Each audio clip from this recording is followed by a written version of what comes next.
For those of you who have completed a first draft and are now working towards a final draft, I want to spend a few minutes here giving you some things that you can check on your own to see what to be changing here as you are finalizing your text. One of the things I would suggest is to take a look at this list of requirements and making sure that you're adhering to each of these as you are finalizing your draft, and also taking a look at this rubric as it relates to the different types of paragraphs and the organization and the grammar and mechanics of your formal text. Take a look at this rubric as well.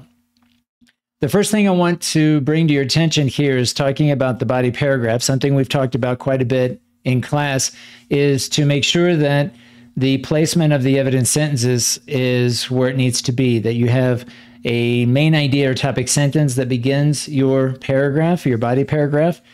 You introduce your first piece of evidence from the second sentence of each body paragraph, and you're concluding each body paragraph with an analysis sentence and then a linking or summarizing sentence. So review your notes, take a look at how each of your sentences is functioning and the placement of your sentences within your body paragraph. Remember that evidence should come before analysis. So we don't want to analyze something before we've presented an example, a fact, a statistic, some kind of detail that relates back to the main idea. When you write your evidence sentences, make sure to include a parenthetical citation. That is a citation that occurs at the end of the sentence. So I would also avoid referencing or mentioning the authors, the researchers, the studies themselves, and again, focus mainly on the findings or the actual results of those studies. So instead of saying something like, according to Smith, you would just state what Smith found in his or her studies and include Smith at the end in the form of a citation along with the year. I would also paraphrase all of your citations. Remember that when you paraphrase someone else's ideas, you still need to have a citation. Take a look at how to structure your introduction paragraphs, making sure you begin with a hook, followed by background information or context of the problem, and then you conclude with a thesis statement. For the conclusion paragraph, we want to begin with the thesis statement, introduce the significance or relevance or big picture of your topic, and then conclude your paragraph and the actual whole essay with a closing statement. When it comes to clarity and style, there are a lot of things to take a look at, and this is going to now be where you can look at certain words and phrases that you, for the most part, can try to avoid. We want to write more emphatically, so try to write more in the active voice.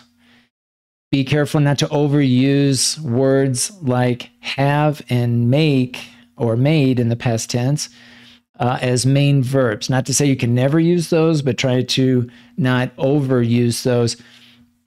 And, choose other nouns that possibly could be converted to verbs. One example would be preference, the noun preference, changing it to prefer. Appearance, the noun appearance, changing that to appear. Claim can be a noun, and you can also use that as a verb. So look for any possible nouns when you're looking at the types of verbs you're using. And if you find yourself overusing verbs like to be and have and made or make, find different nouns within that same sentence. See if you can say basically the same thing, but provide more active or dynamic verbs by converting some of those nouns into verbs. Other things to consider here when you're writing, take a look at how you're either hedging or boosting. And I'll give you some examples here of boosting. For the most part, I would try to avoid altogether when you're writing a formal academic text. Words like clearly, for facts, undoubtedly, Those are words that you can tend to, that I would try to avoid for the most part. Be careful with the word very, and I've included a page here with some alternative vocabulary that you can use to replace very and then some adjective. So, for example, very dark might be pitch black. Very quiet might be silent. Instead of saying very old, you might say ancient. So when you're looking for ways to avoid using very, V-E-R-Y, and then an adjective, try to find another adjective that might be a better choice.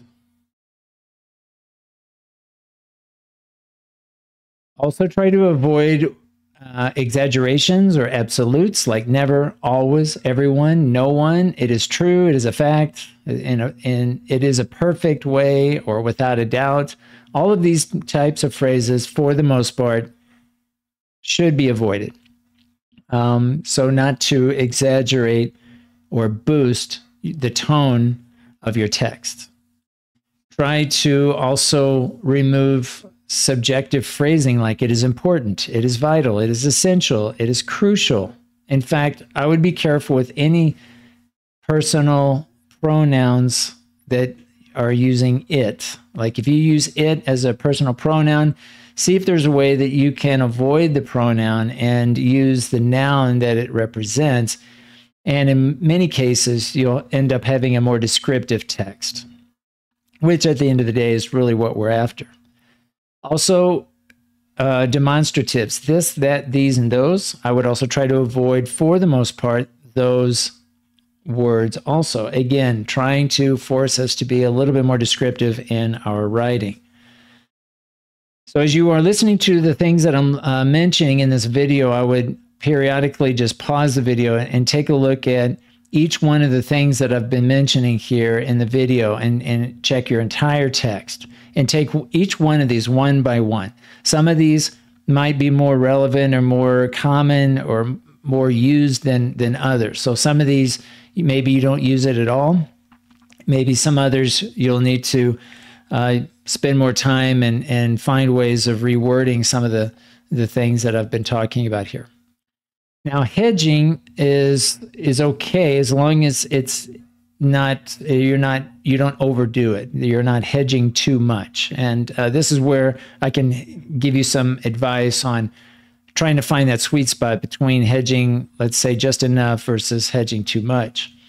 But to hedge, or when you're hedging, you're using basically modals like might, could, may, would. It is possible that, it seems that, probably, perhaps, generally. These are all words or vocabulary that indicate hedging. And again, not to say that you can never use these words, but we want to use them sparingly.